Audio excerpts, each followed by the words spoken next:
Let us go around the room and introduce ourselves. Sarah Battisti, Southwestern Energy. Beyondage, TRC. Foster Range Resources. Gladys Brown, Pennsylvania Public Utility Commission. Bill Seib, U.S. Army Corps of Engineers, here representing Colonel Chamberlain. Kathy Kazone, Chester County Commissioner. Fred Delaney, EQT. Denise Brindley, Department of Community and Economic Development, here representing Secretary Davin. Sarah Nicholas, Policy Director of the Department of Conservation and Natural Resources, representing State Forester Dan Devlin. Michael DiMatteo, Pennsylvania Game Commission. Joe Fink, Cone Midstream Partners. Angel Gillette, here representing Pima Director Richard Flynn. Anthony Gallagher, Steamfitters Local 420. Mike Gross, Post and Shell. Mark Gutschall, Land Studies. Sam Robinson, here representing Secretary of Policy and Planning, John Hanger. Mike Helbing, Citizens for Pennsylvania's Future. Walt Hufford with Repsol Talisman. Tom Hutchins with Kinder Morgan. Cindy Ivey with Williams. Christina George Schwartz, Apex Companies. Don Keel with the Seated Council of Governments. Bill Kiger with Pennsylvania One Call. Ken Klimo, Wilkes University. Joe McGinn, Sunoco Logistics. Doug McLaren, PA Historical and Museum Commission. Dave Messersmith, Penn State University, Penn State Extension. Marvin Mateer, Watersing Township Supervisor, Bradford County. Lauren Parker, Civil and Environmental Consultants. Dwayne Peters, ACAC. Mark Reeves with Shell. Leo Bagley, representing Secretary Richards of PennDOT. Heather Smiles, Pennsylvania Fish and Boat Commission. Stacia Ritter, Pennsylvania Turnpike Commission. Michael Smith, Department of Agriculture. David Sweet, Senior Advisor to Governor Wolf. Steve Tambini, Delaware River Basin Commission. Justin Treadle, Rice Energy. David Woodwell, Pennsylvania Environmental Council. All right, we'll just take a breath here, folks. Here's what we want to accomplish today. Want to go over essentially the final steps here, talk about the results of the voting. We'll put up a spreadsheet in a second. The timeline is that we will be preparing an executive summary of the report and provide the report to the governor on or about the first week of February. That's the timeline that we're on, so we are certainly nearing the end of what I think has been a very productive process. Just to give you an idea of the follow-on work, recall that we have talked, I think, pretty extensively that this is really the start of a conversation about the future build-out of infrastructure in the Commonwealth. And while we have 184 recommendations, there is obviously some overlap. There are some things that are already required in law, and we can talk about some of those if necessary. But the important thing here is that this is the start of the follow-on work. For example, in my agency, at least 94, depending on how you slice it, at least 94 of the 184 recommendations have something to do with DEP. So we have created an internal work group at the agency, and what we will do is methodically go through every single one of the 94 plus recommendations that are within our purview, and we'll do the kinds of assessments and evaluations and further analysis that we have talked about that really all of these recommendations need to have. So in terms of forward-looking process, it's the responsibility of state agencies, of county governments, industry itself, to further assess these recommendations and see what can be moved to implementation. And we'll talk about the top tier recommendations. It's probably now is the time to turn to the spreadsheet. So if we can get that up, want to talk about the results of the voting. Recall that we agreed to at our last meeting a weighted voting format where 5 strongly agrees down to 1 strongly disagree. And here are the results, and I want to go by the governor's charge. I will say first that 42 of 48 members of the task force voted, and I thank you all for that. I just want to highlight, for starters anyway, under amplifying and engaging meaningful public participation, the top 2 recommendations were establish early coordination with local landowners and lessors, and that's a responsibility of the industry, And secondly, to educate landowners on pipeline development issues. And this actually is a combination of probably a number of agencies from the Department of Agriculture to DEP and perhaps some others. These were the top two. And you can see for yourselves, and hopefully you can read that. And maybe what I'll do is I'll read the top five because it is kind of small. The third is develop tools to educate the public on pipeline development. Fourth is pipeline developers should engage with private and governmental stakeholders, engagement and educate landowners. Fifth is establish statewide pipeline information resource center. They're the top tier in terms of the first call of amplifying and engaging in meaningful public participation. And maybe if we could try to increase the zoom on that one, Greg.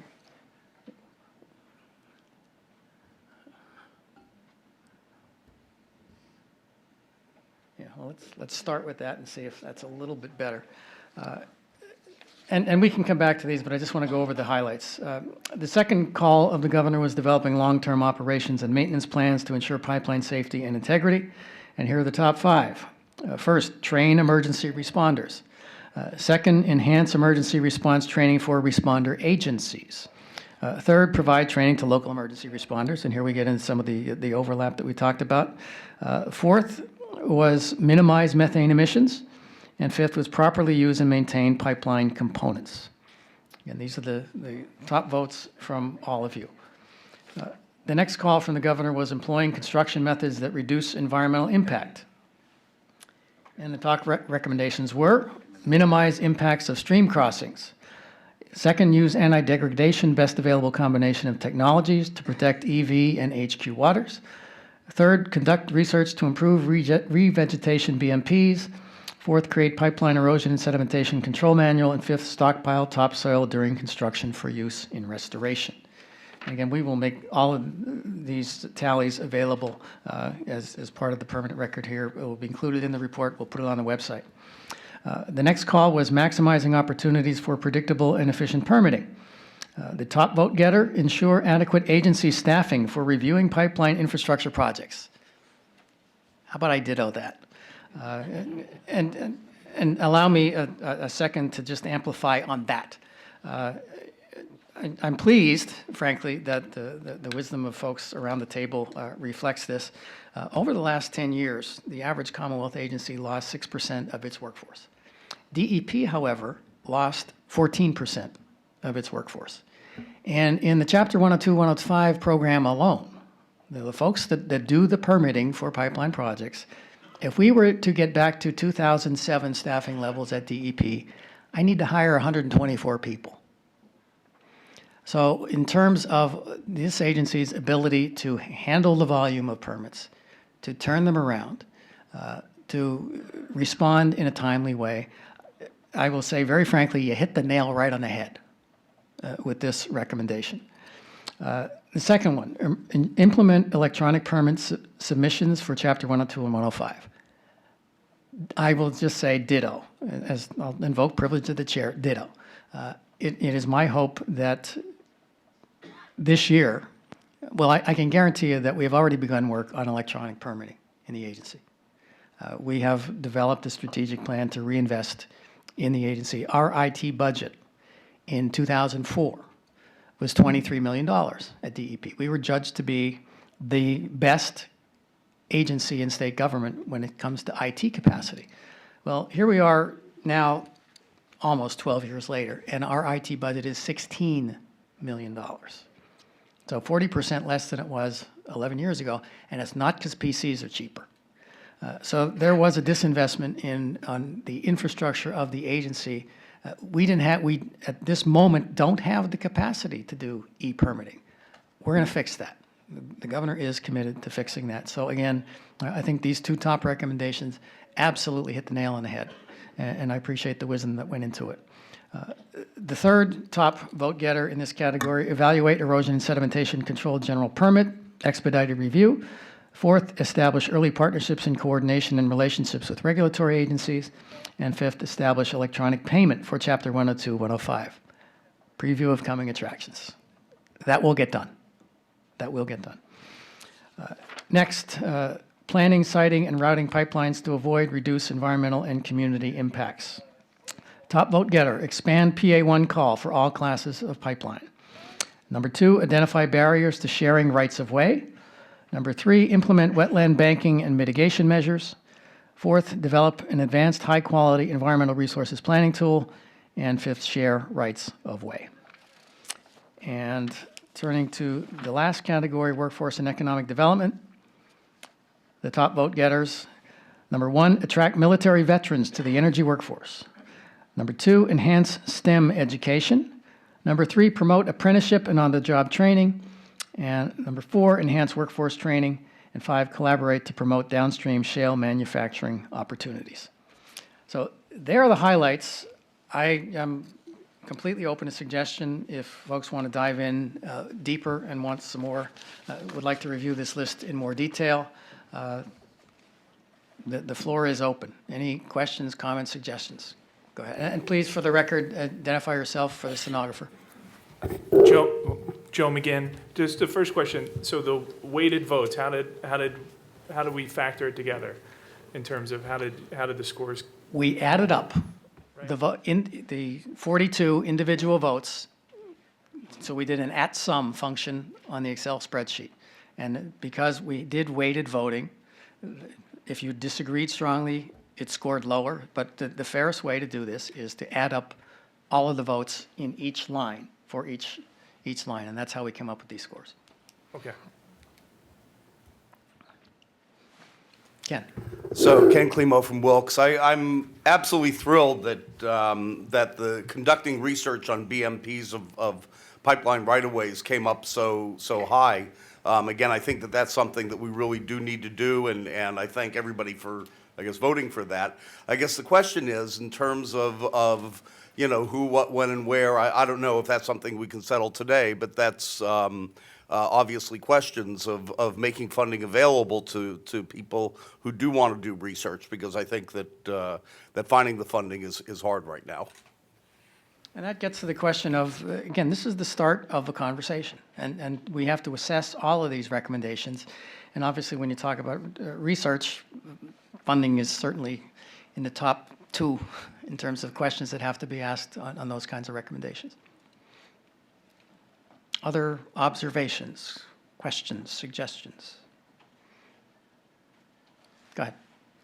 Joe McGinn, I'm just curious, what stood out, I guess, on the other side? Were there any recommendations that scored relatively low? Or? Well, again, I wouldn't say that there's a wide range. I mean, I haven't actually done the statistical analysis on any of these, but there was, for example, in the first one, amplifying and engaging public participation, the top vote getter with a sum of the weighted scores of 187. The low score on that was 113, and that was require publication of intent to apply for DE permits associated with pipeline development. Now, as I look through all of these lists, and I've said it several times, I think there is value in every single one of the recommendations. There is some value to be extracted. So all of these recommendations deserve additional scrutiny, additional evaluation, additional assessment. And certainly when it comes to the environmental protection bucket of work, the stuff that would fall to DEP, we will look at every single one of the recommendation. And if you want to turn to them, for example, employing construction methods that reduce environmental impact. Top vote getter, again, was minimize impact of stream crossings. The bottom vote getter, and that was 179, the bottom vote getter with 124, was implement full-time environmental inspections during pipeline construction. Again, laudable goal, budget constraint. So again, to echo Ken, there's a lot of money in that question, but there's value, frankly, in every single one of them. In terms of things like maximizing opportunities for predictable and efficient permitting, the next bucket. The high vote getter, again, at 183 was ensure adequate agency staffing. Rah. The bottom vote getter was clarify, with 103, somewhat bigger gap, clarify and examine the need for local regulation of surface facilities. That might have been the low score of any of the votes. In fact, that was the low score. So in terms of a reflection of the intensity, the least amount of intensity was directed at the idea of local regulation of surface facilities. And again, we can go through these in any level of detail, a lot to go through, but all of this information is going to be posted. I think at some level the data speaks for itself. I do think the top recommendations are pretty clear and compelling. And in my opinion, I think this is really good work. And you know, we'll say more about that perhaps at the close of the meeting. Denise. Department of Community and Economic Development. Just a quick question on the scoring. If you indicated that 42 people voted, so a score of 126 would indicate, on average, that most people voted 3, that all people voted 3 at 126. So if you take that kind of analysis, will you look at doing a cutoff somewhere where people below that number or a number like that generally disagreed with the recommendation in the aggregate? I think there are probably 5 or 6 different ways we can slice and dice this. And as we go forward, again, that is the purpose of the follow-on work here, is to do analysis of, you know, where the intensity was. But I think there is value in every single one of these recommendations. But we all have to prioritize, certainly in terms of the approach that DEP is going to take. We will take into account not only the weighted voting here, but the environmental impact of some of these recommendations. So there are a number of ways, both statistically and I would say programmatically, that we can take a look at these kind of recommendations. And for other agencies, there are probably different ways that they may want to look at it. FEMA, for example, how they take a look at some of the safety and integrity suggestions here. So it's really up to the agency where it falls into their purview. Again, there's many different ways to look at this. And that's why there is so much value here. This is not something that you can look at and necessarily breeze through. We've got to look at the work group recommendations. We've got to tease out the value. We've got to, in many cases, the groups did such great work in footnoting and citing sources.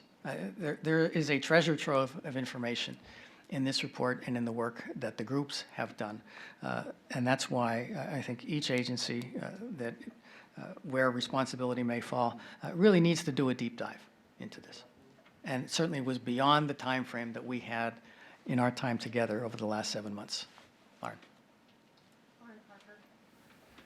Secretary, given the amount of work that you said, there's some follow-on work that needs to be done, as well as determining if there's overlaps with existing regulations, just a lot of work.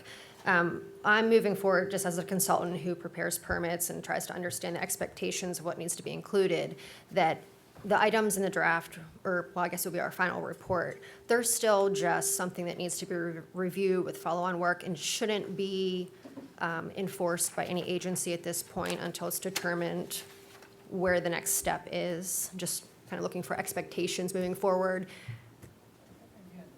And we've said this before, and I guess it bears repeating. This is the start of a conversation. These are a set of recommendations. They're nothing more nor nothing less than a set of recommendations by 158 experts and representative stakeholders on a very thorny, complex, and interrelated problem.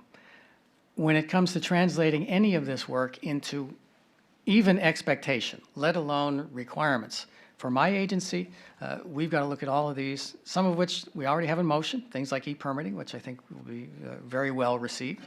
But we have got, if we would determine to turn any specific environmental protection suggestion, recommendation into action, into a requirement, that starts a public process. We would have to go to the appropriate advisory committee with a concept. We would start a clock and a process that would involve heavy stakeholder engagement, public involvement, public comment, public hearing, drafts, redrafts, revisions. Anyone that is at all familiar with the regulatory process in Pennsylvania knows it does not happen quickly and is not easy and involves a tremendous amount of scrutiny. So again, this is the start of a conversation, and it's fertile ground. I really do honestly believe that this is a very fertile document that can generate a lot of positives. There are opportunities in this document to highlight good work that is already being done by best actors. I think there's a wealth of opportunity to do that. So I again, think this is a real treasure trove of information that will serve the Commonwealth very well for many years to come, especially with the follow-on work that's going to be needed. Terry. I just want to kind of comment on the scoring. I mean, I thought it was interesting to see which ones came at the top, but I think to some extent we shouldn't focus too much on the scoring because I think people all had different motivations on why they agreed or disagreed. I mean, personally, and we've discussed this before, I don't know, I couldn't give you a percentage, but a vast majority of the recommendations stated like they're stated right there, I wouldn't find a way to disagree with them. But if you look at some of the detail behind them, I had some trouble with that. The one exception to that category, and one of the reasons I voted to disagree, were things that were already required by law. And I thought it gave a inaccurate impression that these things weren't being done. That, you know, they can be a start of a conversation. That could be a short conversation, which is we're already doing that, you know. And I didn't do that for ones that we're doing voluntarily because I realized there would be some skepticism. But ones like review the PNDI inventory, well, we're required to do that. So, you know, I didn't think it should be part. So I guess all that what I'm saying is whether you got 178 or 168, I don't know that it makes a whole heck of a lot of difference in terms of the validity of looking at these issues down the road. It's just my view. Other questions, comments? Okay, I'm not seeing any. We can, at this juncture, move on to the public comment period if there's nothing else that folks want to talk about. And we'll make this data available. We will get you a copy. I mean, this was compiled this morning. We will get this data in your hands for your information. Go ahead. Joe McGinn, one other question in terms of formatting. So at the last meeting, I wanted to see where we ended up. We talked about reformatting and the way that the survey was and kind of how you presented here based on the governor's recommendations. Is that a plan to do that? And then is the scoring, I tend to agree kind of with what Terry said in terms of, a 10-point, 20-point swing, and the recommendations being valid, but is that going to be included as well? Will there be highlights in terms of what the overall task force view was on the various issues? Well, we are going to present the data. Okay. The data will speak for itself. I frankly think it's not necessarily productive to get into a lot of attempts at interpretation because everybody's interpretation can differ. So I don't want an executive summary, for example, to purport to speak on behalf of the whole task force. If we had another year, we could get to something that folks were completely happy with every word and syllable, but we don't have that luxury. So what I think is the fairest is to just present the data, explain the method of voting, identify any limitations that might exist. And this is not something we invented. This kind of scoring is used relatively frequently. So we can certainly identify any caveats that need to be talked about or highlighted for the governor with respect to the methodology. But I think the data speaks for itself. I think the preamble that we have developed appropriately caveats the results, that we are not agreeing on every word and syllable, that these are a set of recommendations that need to be further assessed. I think there is a level of expectation here that we were going to gather a set of recommendations and really nothing more. There is not a commitment here to do anything except continue the conversation. And the governor understands that. We will make sure that the document reflects that. This is good data and good grist to continue the conversation. I would just add the formatting part of it. I would make a strong recommendation that we format it similar to how you had here. Mm-hmm. Just because for somebody that hasn't been involved or that'll, click on it off the internet and read it, I just think it will read a lot better and be clearer as opposed to, how it worked in the work groups. Right. No, this will be included in the report. This spreadsheet will be included in the report. Okay. Ken?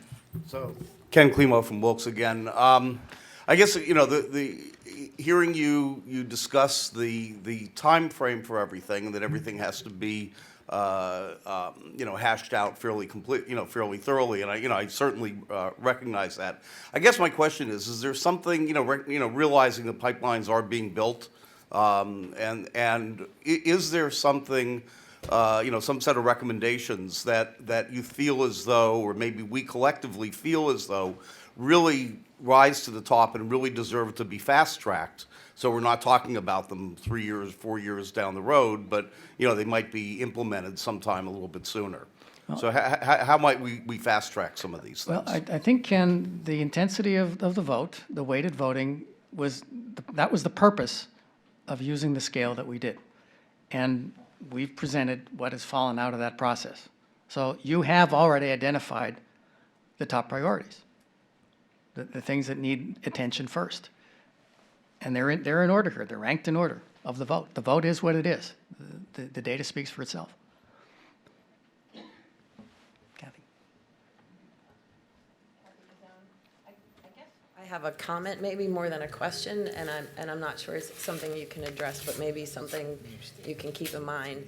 And that is, in a lot of these instances, in particular, some of the comments about the voting, the title on its surface kind of maybe says or implies one thing, but then when you get into the details, maybe there's something that isn't, quite, the description isn't quite exactly what the details were.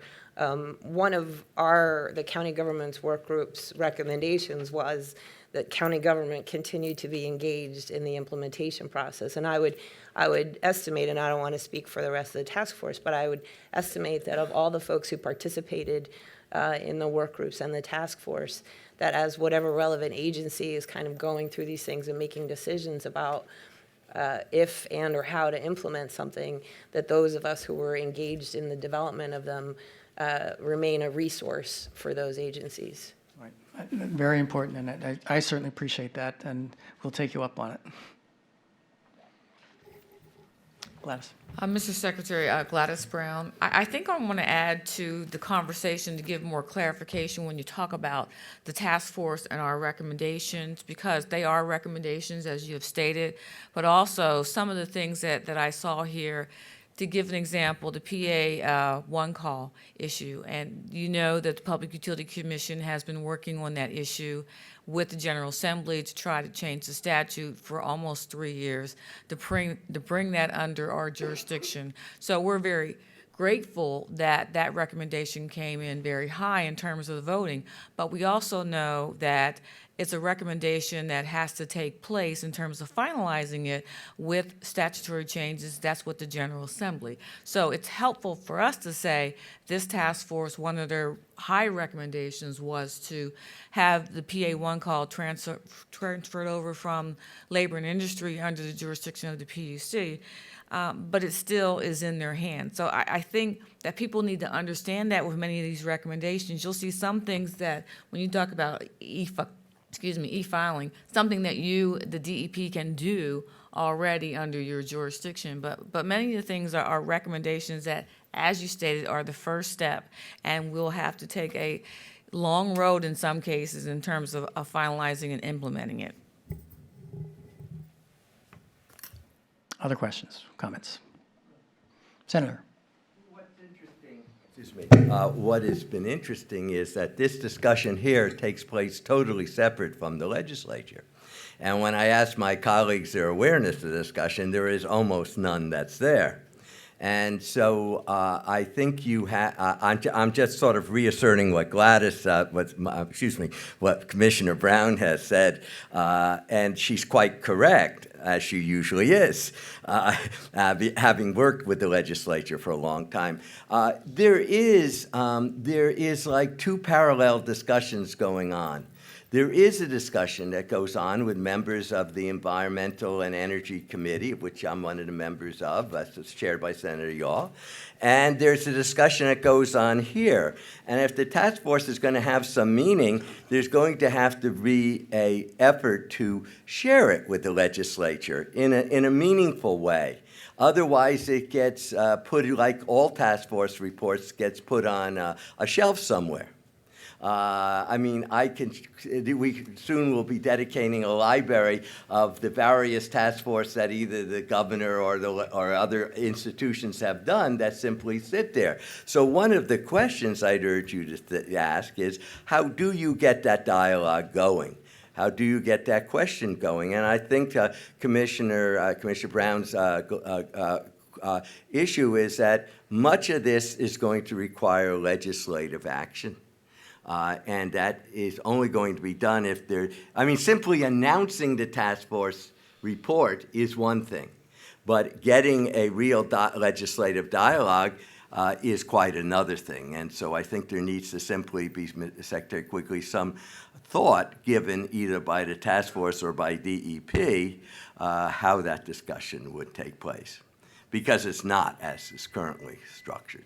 It's like this is a world and there's another world over there, and the two have not met. There is discussions, a great deal of discussions going on in the legislature about pipelines and about energy. In fact, it's one of the centers of the whole budget debate, is it not? But that discussion is not the same discussion here. And if all these months of work and the valuable suggestions are going to mean something, then there needs to be a way to transfer this dialogue into the legislative dialogue, and that's simply not going to happen by a governor's announcement. It doesn't matter who the governor is, and we have a wonderful governor, but it doesn't take place that way. Other questions, comments? Okay. Go ahead, Joe. Joe McGinn, one last question. Is the report still set to be finalized next month? Yeah, we will deliver it to the governor in the first week of February. Denise. Clarification question. Going back to Terry's comments, will there be an identification in these recommendations of what is already required by regulation? No, that's follow-on work.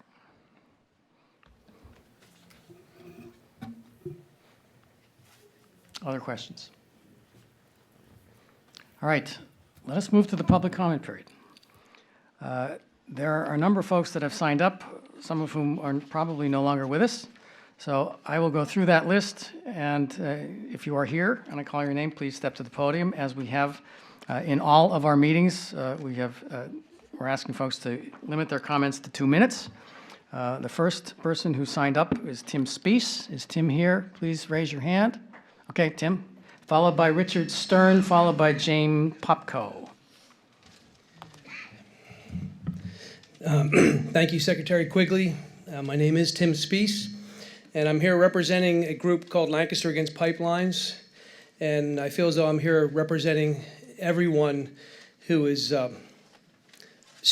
fighting against corporate influence, corporate and political corruption, and the destruction of our communities, our state, our nation, and our world in regards to fossil fuel use.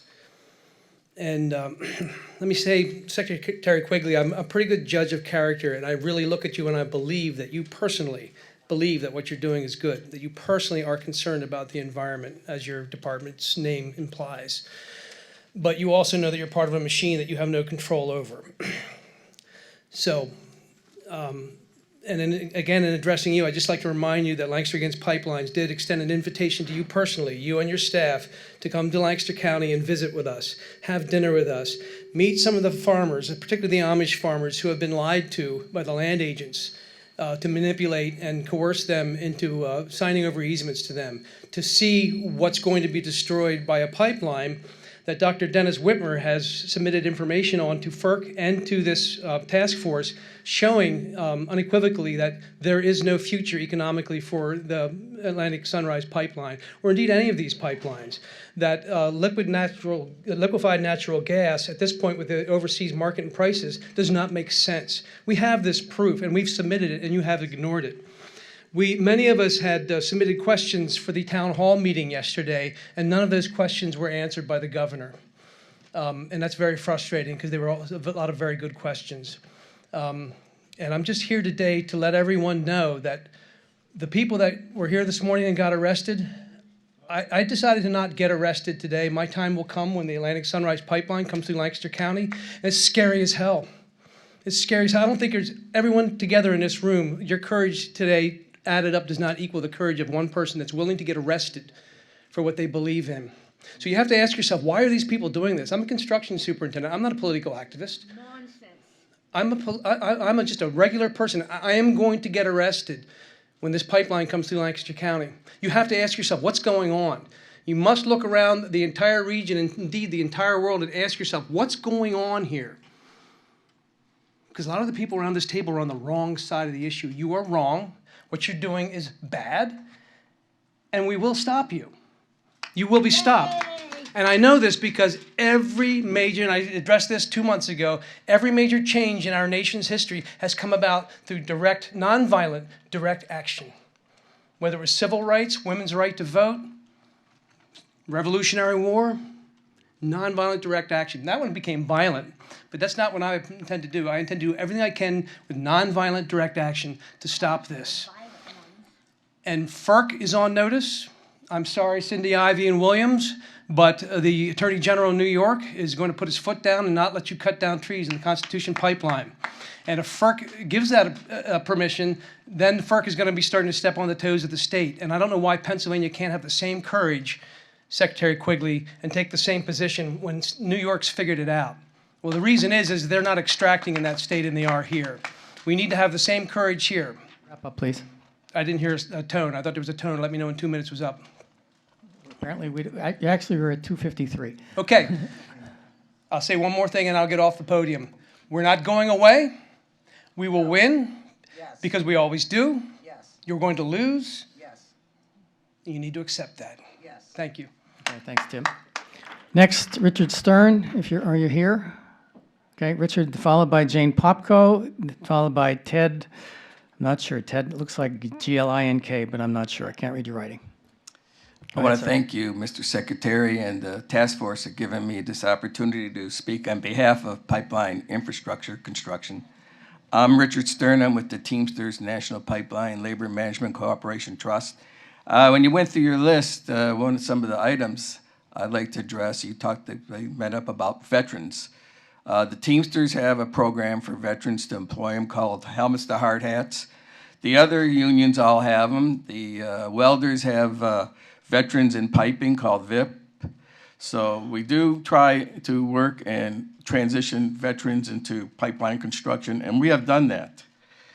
The other things I want to talk about is training. That was another one of the items on your list. Within the last few weeks, we trained right here in York Teamster members in pipeline construction. We've done multiple trainings in this state, so the people are well qualified and can do the work. Some of the training we do, besides skills training, we do also PowerPoint with DOT regulations like CSA, which is Compliance, Safety, and Accountability, where we do PowerPoint presentations on the DOT regs and also on defensive driving. So I just wanted to hit those two things that were on your list. We believe that the economic impact of the pipeline is tremendous. You have what you call these people that are working here. We use a lot of people, almost 100% of the people in our construction for pipeline come within the state. The contract allows the contractors to bring in half the people, but because there's been so much pipeline construction and we've done so much training, there's very little work that is not done by local Pennsylvania people. So I just wanted to bring that out. And some of the economic benefits of some of the jobs we've done. In Elko, Nevada, the newspaper in 2012 had a statement when we did the Ruby project that the tax collections were up 16.3% last year when the Ruby pipeline was under construction. So Rich, could you wrap up, please? We're over time. So I just want to say the other thing about the economics. You have what they call a multiplier effect. So when they come in here and they build the pipelines, and the people that work in this state, the average hours of work in a week is 60 as an average. And it provides good benefits. They get paid for their health insurance for all the hours worked, their pension. So I just wanted to say, you know, it would be real good for your people, for the working class, so they can get the wages and benefits. Thank you. Next, Jane Popko. Jane, are you here? Okay, followed by Ted, I think it's Glink, followed by Greg Latorto, I believe, if he's here. I assume that any government official on this task force has a legal and moral obligation to uphold the PA Constitution, Article 1, Section 27, and I'm sure you all know what it is. That being said, your first obligation is to the citizens of PA, not to the industry representatives on this task force. This obligation requires you to minimize, if not completely stop, the anticipated miles of pipeline being imposed on Pennsylvania. If the health, environmental, and safety effects resulting from fracking and subsequent pipelines were thoroughly studied prior to formation of this task force, none of us would be here now. This task force's primary directive seems to be support the overbuilding of pipelines. Overbuilding could bring its own problems by inflating rates and locking states into reliance on gas-fired generation and discouraging the development of renewable energy. In a decreasing market, the objectives of building this vast infrastructure is becoming unnecessary as well as environmentally and economically prohibitive. We have natural gas storage facilities in Pennsylvania similar to those in Porter Ranch in California. How safe are these? Let the natural gas industry and the DEP focus on existing safety issues before being allowed to create more environmental disasters. Let the DEP build the regulatory structure to be able to regulate an industry that is creating toxic waste sites in the fracking areas by contaminating groundwater and polluting the air with methane. How can you regulate an industry that is devoid of standards?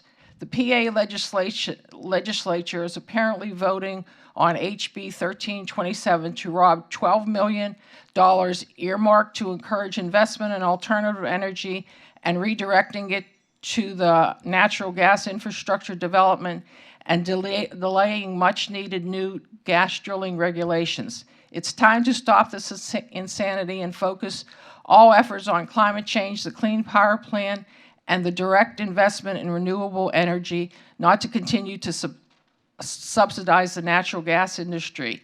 It's time to stop subsidizing the past and invest in the future.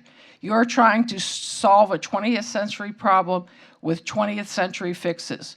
Why would we want to pass up an opportunity to invest and be a leader in renewable energy?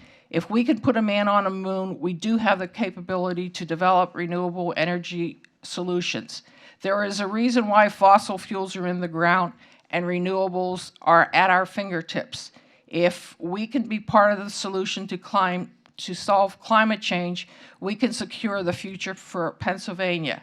Could you wrap up, please, Jane? If we continue down this path of destruction, we are absolutely digging our own ecological graves.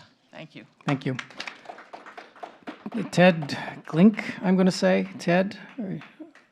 Okay. Greg Latorto. Michael Badges Canning. And if I call your name and you're here, please raise your hand. Betsy Conover. Donald, can't read it, begins with a W. Reitman, perhaps. Ellie Salahub. Ellie, please step to the microphone. My name is Ellie Salahub, and once again, I'm here on behalf of Lebanon Pipeline Awareness. I want to say first, I stand in support of the direct action that took place at the beginning of this meeting. This is what happens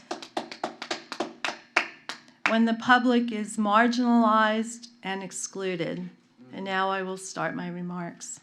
It was extremely discouraging and frustrating to listen to Governor Wolf's Facebook town hall meeting yesterday. While the governor and Secretaries Quigley and Dunn affirmed anthropogenic climate change, the initiatives of increased regulations on the gas industry and the preservation of coal development are completely divorced from what is needed to control global warming. Fossil fuels must remain in the ground. That is the science. Regulations are not a panacea, and in fact, they are not the issue. Fossil fuels are unequivocally the culprit. There are absolutely no reassurances or guarantees in relying on regulations, especially when Secretary Quigley stated yesterday that Governor Wolf's meager proposal to add 50 employees to DEP was not passed by the legislature. This document will only add to the illusion that Pennsylvania is addressing global warming and protecting our health and environment. We oppose this report and the plan to integrate methane into Pennsylvania's energy plan. Methane is a potent greenhouse gas, and it is not a sustainable resource. This report and the proposed Clean Power Plan amount to an adaptation of Hans Christian Andersen's The Emperor's New Clothes. We need a moonshot initiative to develop innovative, sustainable energy sources, and a revenue-neutral carbon tax would be an effective tool to accelerate this transition. Thank you. Thank you. Elise Gerhardt. Ellen Gerhardt. Okay, Stephen Norris. Kendall Hull. Faith Fertig. Faith, please step up.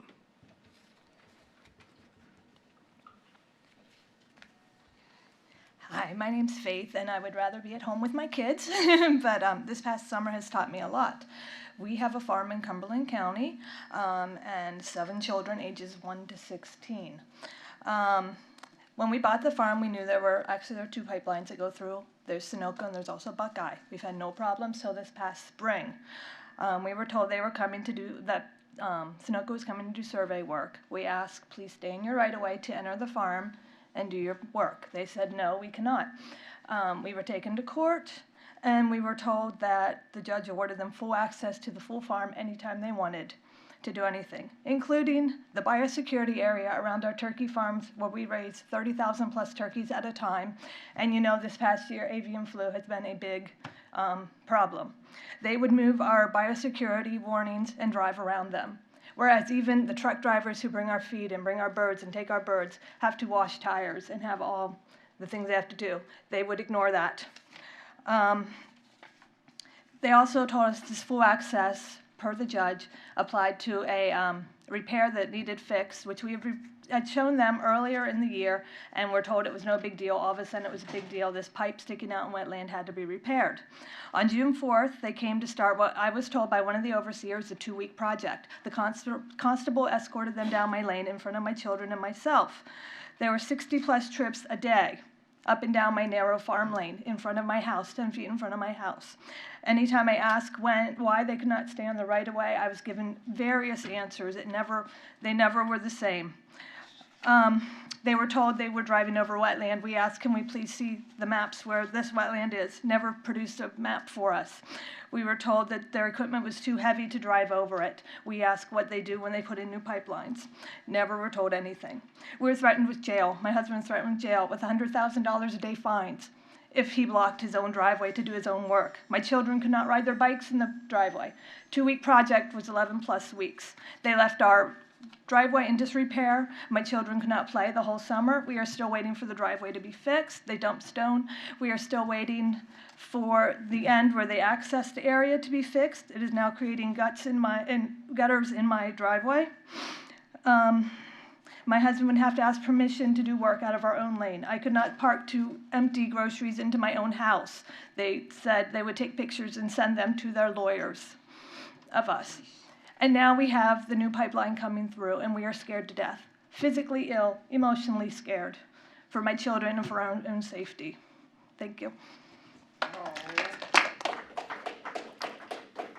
Okay, Ralph Bloom? Okay, Ralph. Yeah, I'm Ralph Bloom. I'm a neighbor of Faith. We put up with the same kind of garbage when they did a repair on me. They lied on me. They ran over my crops. They still have not, they did not repair their damage. They're supposed to pay me to do it, but they don't want to pay me. They did damages where I broke some machinery almost 2 years ago. I still have not gotten paid for that. I have future crops that are not going to grow because they tore up all of my hay fields. And the danger on this stuff is if they put this pipeline in and it had an explosion or something, it's probably going to take out 15 houses plus a lot of livestock. And people don't realize that the danger zone of this new pipeline is 1,000 feet. There's also a school involved that it would go under. You know, it would be blowed up. And we have pictures at home. Probably couldn't show them here, but if you get on the internet, you can find this terrible explosion when this ethane goes through, and there's no real stopping it. They're claiming eminent domain. They threatened me with jail twice because they were wandering around my barn in the evening, and they had no business being there. It was not anywhere near anything, but asked them what they were doing. We're just walking around, and this was Sunoco, and we have nothing but trouble with them. And we don't realize what it's going to do to the future generation and kids to put up with this, to live near it. If it does go through, I'm probably going to have to go on welfare to get enough money to pay my taxes, because right now I'm making money off of these fields that they want to tear up. They're going right through the center of my farm, and it will just totally destroy it. Plus, they also want to go through a building, and there's a septic system. They want to go right through that. I don't know how they're going to do it because I can't do anything with a septic system, but evidently they're going to just do it. And I have a building lot staked out for the last 20 years for my retirement, my wife's retirement. It's going right through that, and our plans are completely shot. I'm 75 years old and have had enough of it, can't sleep at night, and it's just not a good thing going on. And it's all going to overseas, to Norway, Sweden, and Austria. And they're building the ships, which are making jobs. They're building 6 ships to transport this stuff in China. The ships are all being built in China. Nothing is here. And all the people that worked on our property this summer, there was only one Pennsylvania tag on the truck. And that guy came, he was the sort of the lead guy. I said, "Why do you have a Pennsylvania tag on your truck?" He said, "Well, I bought it here. I'm from Colorado." And there was not another Pennsylvania tag or truck involved in any other repairs in that area. I could go on for hours, but I guess that's said enough. Thank you. Thank you. Harvey Nicky?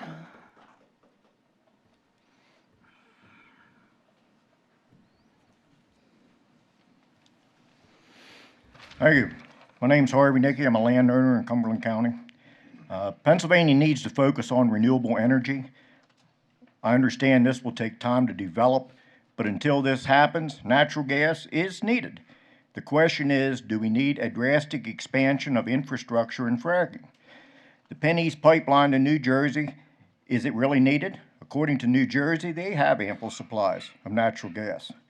Then there is the Mariner East 2 and 3. Yes, 3. They're proposing to install 2 24-inch pipes across Pennsylvania for the purpose of the export of ethane, propane, and butane to foreign markets strictly for profit. This does not benefit Pennsylvania or its residents. Sunoco claims public utility status for the Mariner East 2 and 3 project that is being challenged by many property owners across the state. The Public Utility Commission should not allow public utility status for this interstate project. Sunoco's strong-arm tactics and total disregard to landowners' property rights is appalling. We have worked 28 years to finally own our property. Now that we are retired, we have to fight and spend a lot of money to protect our home from a company that their only concern is their profit. This should not be allowed. This panel and the PUC need to look at this. If Sunoco wants to put in their pipes, they need to buy the easement from property owners or go around the property. Eminent domain should never be granted for projects to export our resources for private gain. There is 350 miles of trees, water, and other natural resource being destroyed for this project with no public convenience. Do not be fooled by their slick talk and shady maneuvering to get around law and regulations. They are not to be trusted. Do the right thing for Pennsylvania's property owners and residents. Stop the expansion of fracking and pipelines for private gain. Thank you. Thank you. Ed Brankus, is it? Okay.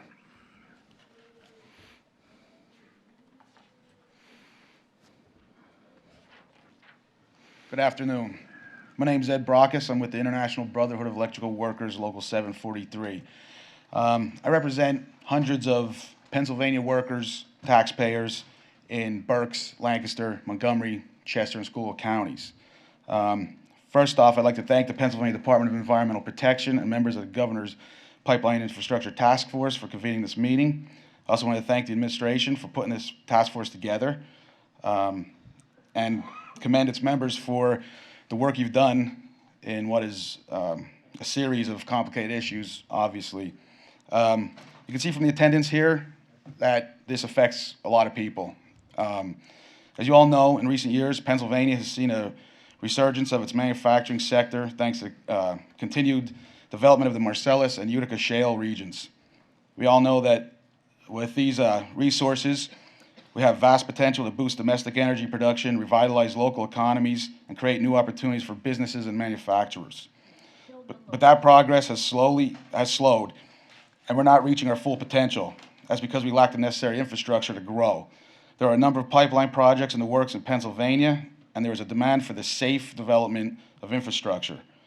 These projects safely and efficiently carry products that are central to heating and power, powering our homes and businesses.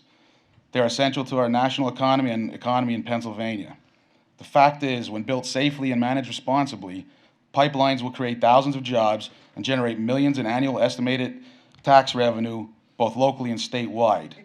These pipelines will also bring recurring benefits to manufacturing and consumers that rely on affordable, reliable energy supplies.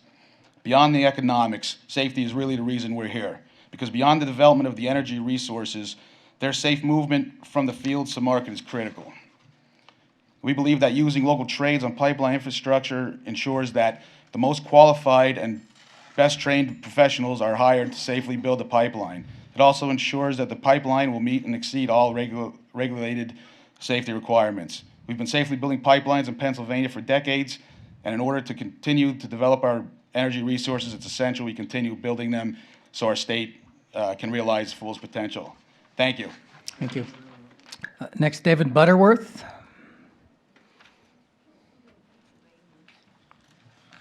Thank you. My name is David Butterworth.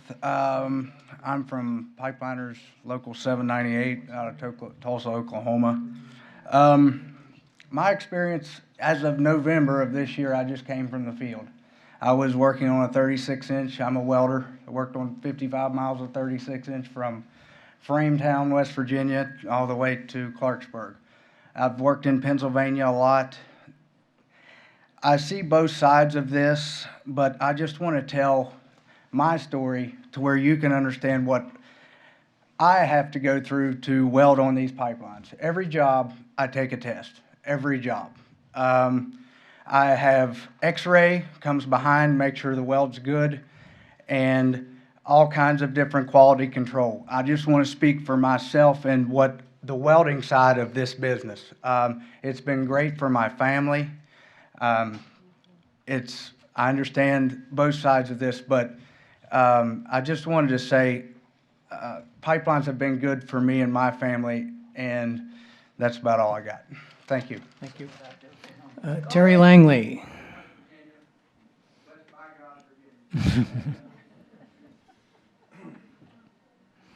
Good evening. I want to thank y'all for bringing this task force together and listening to all the concerns.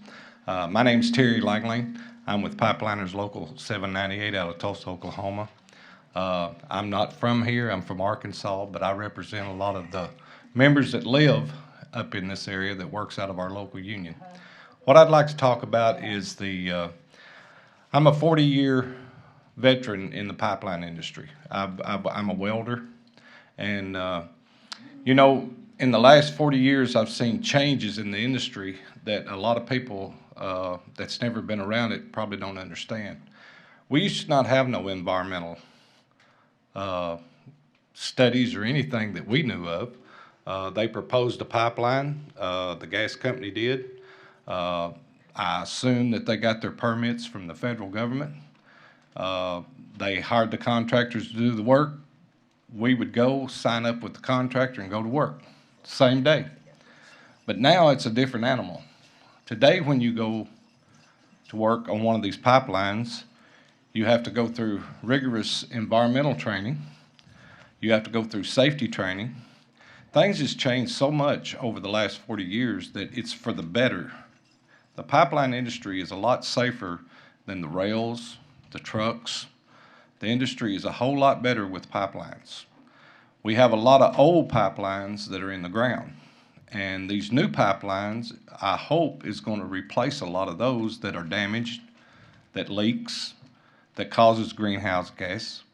And if we built the infrastructure that we need to replace these old pipelines, I think it's better for our country.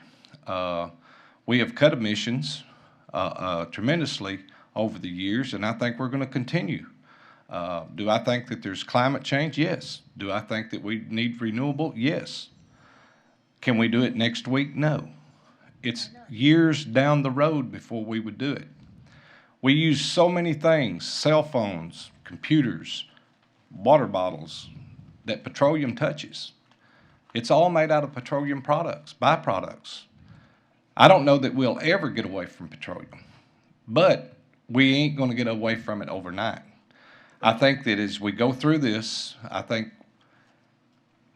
interchanging it as we go will develop it and get better. We haven't stopped trying to do things better, and I think we continue every day to do things better. But it cannot happen in a week, a year. It takes years to do what we've done, and it's going to take years to get away from what we are, or what these folks are trying to get away from that's against this pipeline. I share a lot of their concerns. I have sympathy for the landowners.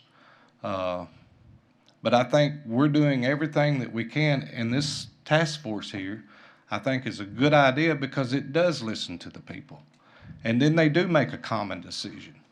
So I want to thank you again for giving me an opportunity to speak. Thank you. Thank you. Maggie Henry?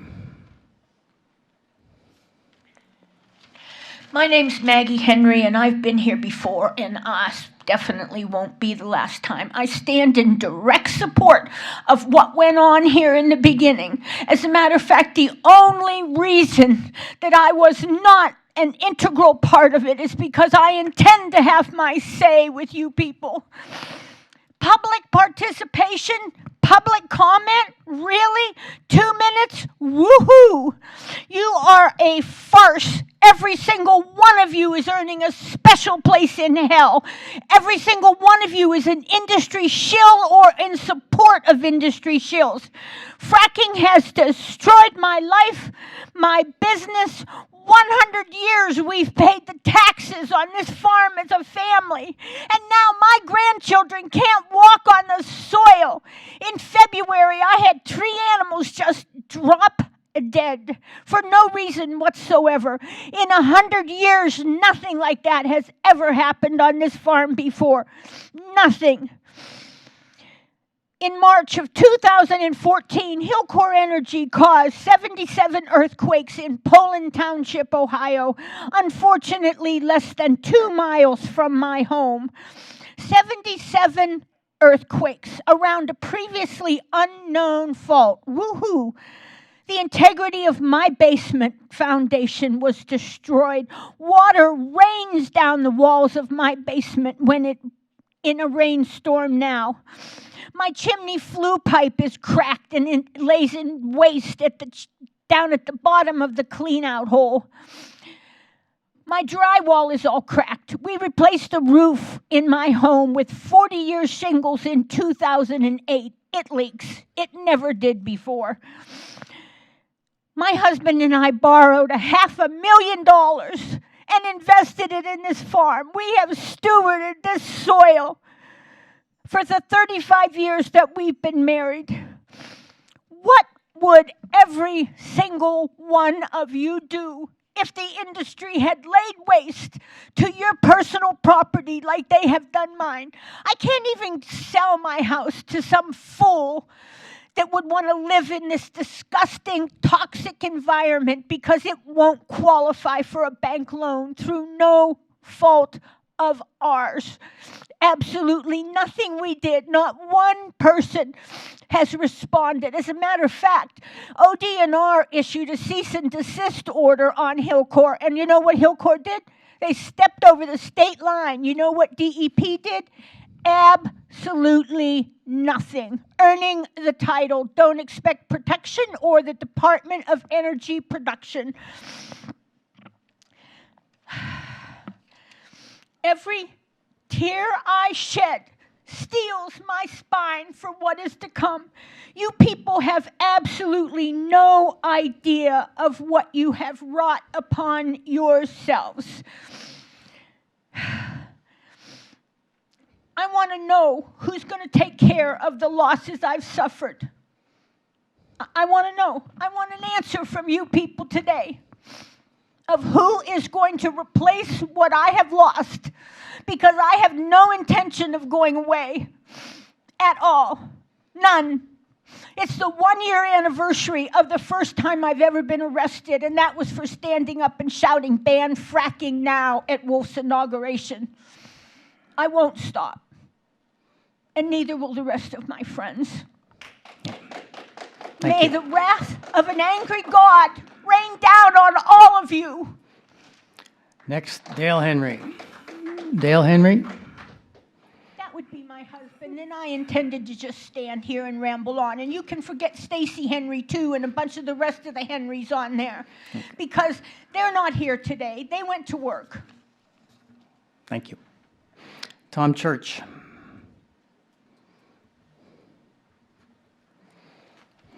Thank you for the opportunity to speak. My name's Tom Church. I live over in Easton. I'm involved in a situation having to do with a compressor station there. But I would like to say, you know, I end up all the time trying to figure out what to say at these meetings, and I end up rewriting it as I hear people's stories. It's just, you know, it's so mind-boggling, the different ramifications. Right now, market pressures and judicial pressures and all these different pressures are making it a situation where for people to sit around and think that they're going to be able to compete with Iran and with Ohio and with West Virginia, and, you know, to be the ones who actually win the lottery by having economic development, you know, when they're competing in all these different directions by putting in all these pipelines. You know, I worked putting in pipelines 45, you know, I've worked in the business for 45 years. I've been out of the gas business for the last 20. But the environmental amendment, you know, it was sponsored by Democrats and Republicans 45 years ago. It passed unanimously in both houses twice, and it was passed by a 4-to-1 margin by the public. Now, why were they so outraged? You know, why did they allow that? Why were they in that position where they actually made that decision? It was because everything had been torn up, you know, because industry had like torn everything up. So this is where we're going again. This is why the civil disobedience. This is why, and it's going to be more that way. The amendment in the Air Pollution Control Act are the DEP's guides as they issue plan approvals, but having exceptional constitutional protection and laws and guidelines doesn't help much if the enforcement agency misunderstands its mission. We are in a wonderful position as people in this state to live in a state that has incredible water, to live in a place that's so beautiful, and to have the constitutional amendment to help us protect this. But the mission of the DEP at this point is to promote these pipelines, to put more of them in, and therefore promote fracking. There are so many wells that are already drilled over in Ohio that are not in production yet. You know, they're Utica wells. I had $163,000 waved in front of my face to have a Utica well drilled on my place in West Virginia, which I still own, you know, mineral rights on, which I got $32 this year in royalty, okay? I got $10,000 a year for a while, you know? Little anecdote, the sheriff came up to me down there one time and said, oh, Warren Haught's going to be back here reclaiming your property. Billy Joe Keats told me he was going to shoot him if he didn't come back and fix his place, and he's coming and fixing yours while he's out. You know, this is just, it's just outrageous. Okay, the Environmental Hearing Board recently denied a Columbia Gas motion to dismiss our appeal of an air quality plan approval by the DEP on a compressor station in Milford. The DEP may actually have more authority to get Columbia to install the safest equipment than they even think they have. Tom, could you wrap up, please? Yes. So whose health and welfare, you know, in both Milford and Easton, the question is whether the DEP can ignore publicly stated concerns. Third, you know, whether the municipal leaders, they were told that they weren't appropriate, you know, that they didn't have any say in this. The judge is going to hear whether the municipal leaders, whether our township actually, the resolution that they passed that asked these people to put in permits, whether they actually had to put in the permits. I really appreciate it. Oil and gas companies acted irresponsibly, drilling wells with no way to transport their product to market. We, the people who respect the democratically expressed will of the people, the rule of law, and the Constitution, hope that the courts will agree that the citizens of Pennsylvania are under no obligation to sacrifice their water for fracking, their air to compressor stations, their wildlife and farms and beauty we have left to protect wealthy private investors who make bad decisions. We're thinking that you may, thinking that you may win the economic race is like thinking you'll win the lottery. Thank you. Thank you. That's the last of folks who have signed up. Is there anyone here who has not signed up but would like to speak? Okay, I'm seeing none. Anything else from task force members? If I may, Mr. Secretary. I have to report back to my colleagues. That's why we're appointed by our caucus, and I'm the only legislator here. The other gentleman has not been able to attend from the House. When I report back, I just want to make sure I got this right. There's no list of laws in the report of matters that are under consideration which the task force has any comment on. Is that correct?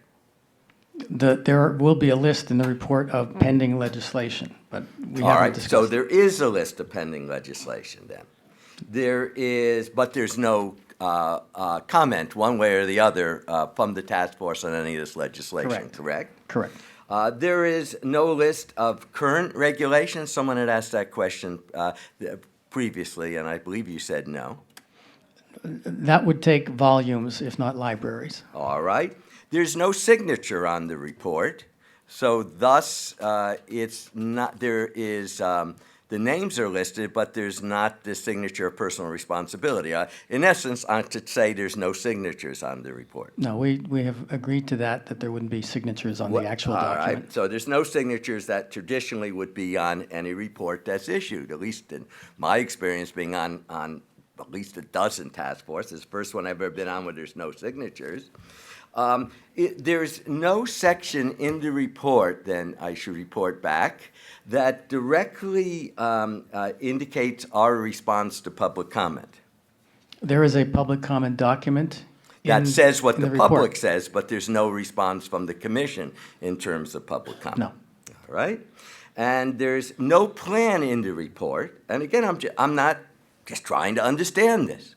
There's no plan in the report as to how we plan to utilize this, other than to give it to the governor, in terms of a dialogue with the legislature, with the counties, since the counties had one task force, or our townships, where the real issues hit the road, so to speak. No, I wouldn't say that's accurate, Senator. There is a preamble There's a preamble, that clearly states the purpose and uses of the report. but there is no plan in the document of the report. I just want to, I'm not criticizing those. I suppose in some ways you could take it that way.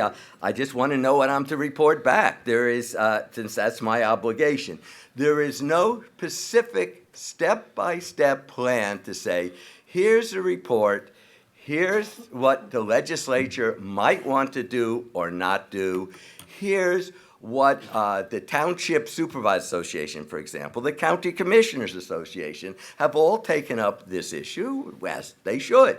But there's no specific plan to enter into a dialogue, plan of action to enter into that dialogue. First, Senator, that was not the charge of this task force, but as we stated in the report, this document is something that all engaged stakeholders, whether it be county governments, township governments, the General Assembly, can use to continue the dialogue. That is the purpose of the report.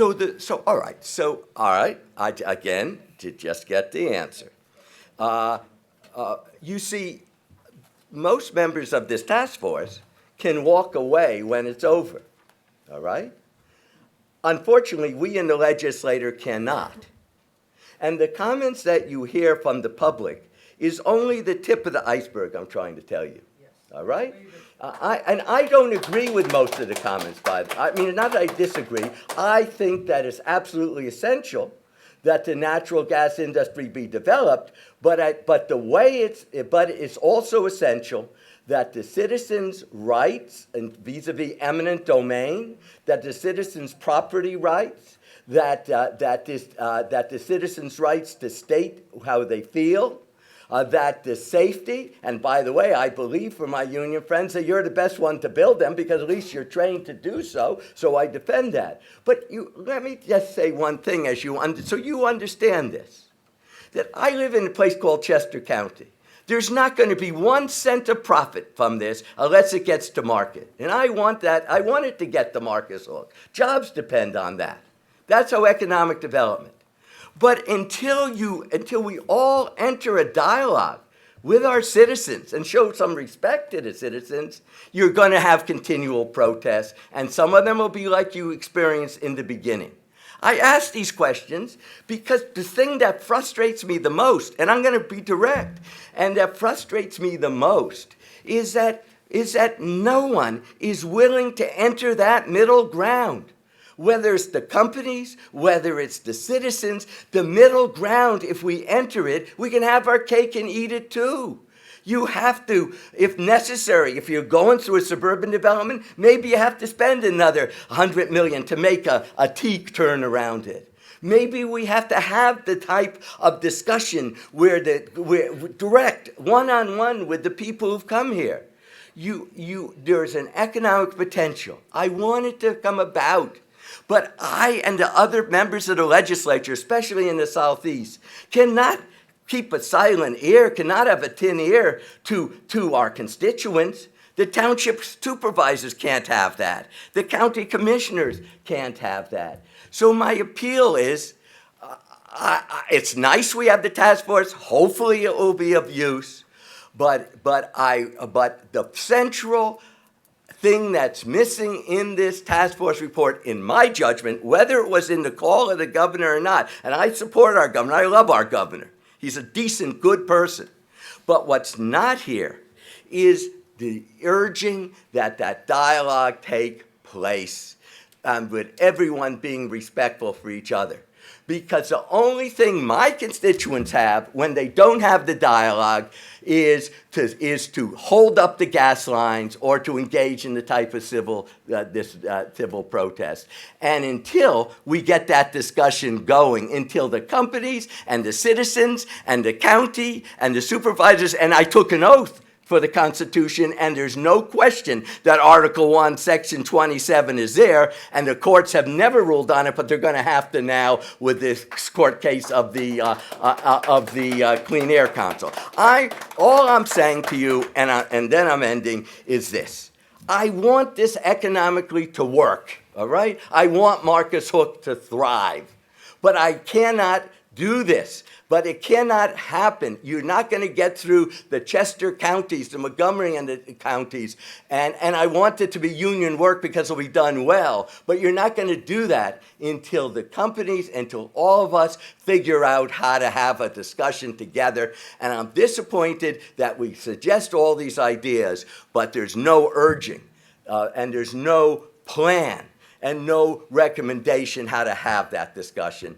Because right now, all you have is you have the legislature in one discussion, you have the township supervisors through their association in one, the counties and the leadership of Commissioner Cazone and others in their discussion, and the people in their discussion, and no one is bringing people together, and there's nothing in that task force report, their ideas, that is going to bring people together. So I've had my say. I'm telling you my frustration because you could walk away, but anyone who serves in the Senate of Pennsylvania and the House, and those who have served know what I'm talking about, Mr. Sweet, they know that we have to listen to these voices, and ultimately there has to be a compromise here, a way to achieve economic development and still be respectful to the property rights of the citizens, and nothing gets people madder in this Commonwealth than the use of eminent domain. Because property rights have always been the foundation of government here or anywhere else. This is a conservative state, but eminent domain is a conservative policy. And if you're going to solve this, then it's about time for the governor's office, for DEP, and for all of us to figure out how to do it. And unfortunately, the report offers good ideas, but there is no mechanisms to come to this solution.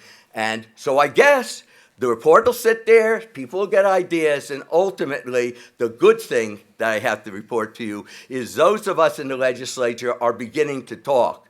Because if the wells are dry, if there's only one well left that's operating in Lycoming County today, and the pipelines are going through, and there's no gas to get there, and other products are going through, then the Arcus hook won't be the reality.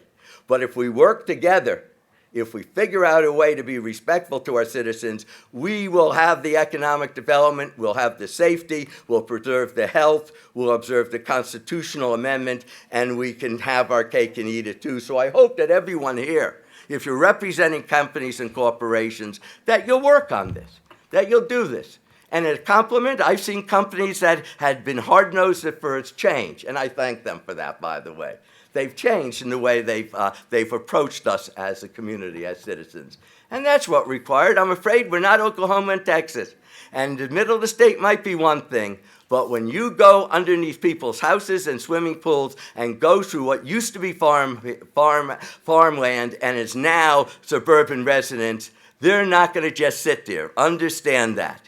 And we have to find a way to resolve this. And I'm disappointed that we have a document, and my hope is that the administration, that DEP, that the companies can continue to dialogue together, even if it's not in a formal way, so we can figure this out, we can have our economic success, and respect the rights of our citizens. Thank you for listening. Secretary Anthony Gallagher from Steamford's Local 420. I just want to go on the record of addressing some of the public comments. I feel it's important that I do that for myself and for the members I represent. I want to be crystal clear. I live 50 yards from 6 pipelines. I live 500 yards from a tank field. I live 3.5 miles from Marcus Hook. I am in direct impact of this. I have 3 children that go to state schools.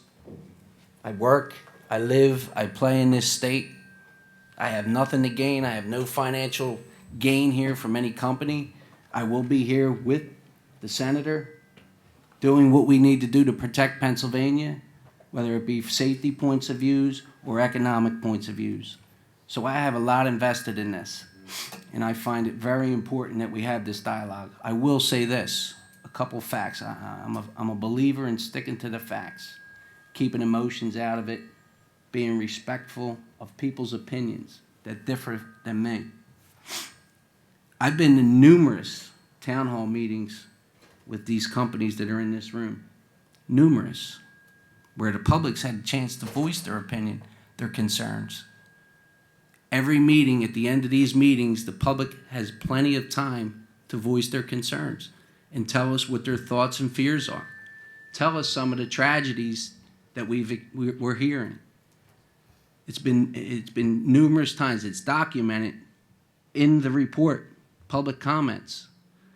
To say the public hasn't had access or their voice heard or their concerns recognized, I am going to tell you I find that to be an insult to me and to my members. And the reason that is because I listen closely and I am concerned. I'm as concerned as everybody in here about climate change, about safety of my children, someday maybe, God willing, grandchildren. I'm also a believer in facts, like I said, and I could tell you this much. Economically, this is the way to go. No matter how we dice up the world we live in, we need energy. We need clean, reliable energy. Fossil fuels have done plenty of good to drive the country and our success, whether we like it or not. I know it makes some people's skin curl, but I want you to think about it. The lights that are on right now, the research that is being done, the studies that are being done in climate change is all driven by the power from fossil fuels. It's not all bad. It's not all bad. I made a living out of fossil fuels with my family. My union brothers, they earn a good living. Sun Logistics, yeah, they're going to make a profit, but they also are creating an economy, a tax base. There's a lot of good use out of fossil fuels, out of the gas industry. I want you to think about the hospitals that are powered. Right now, there's not enough wind and solar, whether we like it or not. We use studies from Germany, we're told. 50% of their sources come from wind and solar. That is not true. It is not true. I am a believer in factual information, and there's a lot of facts that are misrepresented. We can simply look back to the 70s and the 80s when we were told by the leading experts, James Hansen being one of them. He said if we continue the use of fossil fuels, in 1986 he made a prediction that if we continue the use that we were at, that we would be up, by the end of 90s, we would be up a half to a degree. By the end of 2000, we would be up 2 to 4 degrees. Well, I'm here to tell you fossil fuels have doubled. They have doubled. And the fact is the temperature has risen by 0.27. That's the facts. We really need to look at this long and hard. I understand the concerns of people. But fossil fuels has done more good for this country and its people than we can ever dream of. And I just want to say, I listen to people's concerns, and I personally believe that you do believe it. Someone stated about character earlier. I do believe you believe it in the pit of your soul, where you're at, but believe in the pit of my soul that I believe that it's not that bad. I really don't. And I believe it's done more good than harm. That's all. Thank you. Anyone else on the task force? All right. I'm going to invoke the privilege of the chair for just a few minutes. I want to reflect with you on our work together since last summer as we close. I want to start first on behalf of Governor Wolf by saying thank you. Thank you all for your service to the Commonwealth.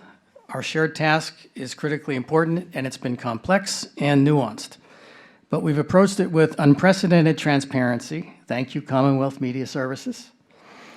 We've approached it with integrity. We've been a diverse and a representative group. The task force members and work group participants, over 150 of us, dug in and worked hard to craft a list of recommendations that have many common elements, and that, in the words of our preamble, are purposely challenging and long-term, and some of them perhaps impractical as current government policy. It's true to say that some of the recommendations in our report are already required by law or regulation. The fact that they bubbled up from work groups shows, first, that the additional education and engagement we've talked about is necessary. But it's also accurate to say that just because something is already required by law or regulation does not mean that it's always done.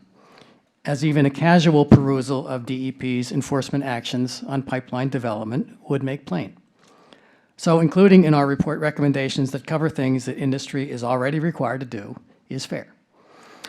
Many of the recommendations in our report are already being embraced and practiced by leading companies, leading counties, Commissioner Cazone, and even in state and federal agencies, my own included.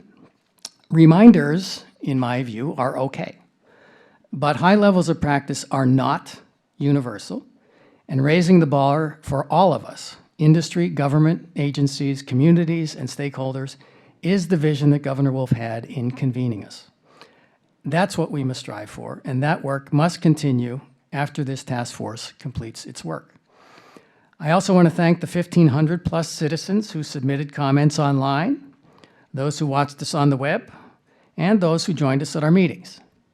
We listened respectfully. Some of their messages underscored in dramatic ways some of the reasons that Governor Wolf convened this task force in the first place. And I thank everyone for their input and participation, and for giving task force members a glimpse of everyday life at DEP. As we've noted in our preamble, our report will be a success if it promotes sustained collaboration of stakeholders and facilitates the responsible development of pipeline infrastructure in the Commonwealth.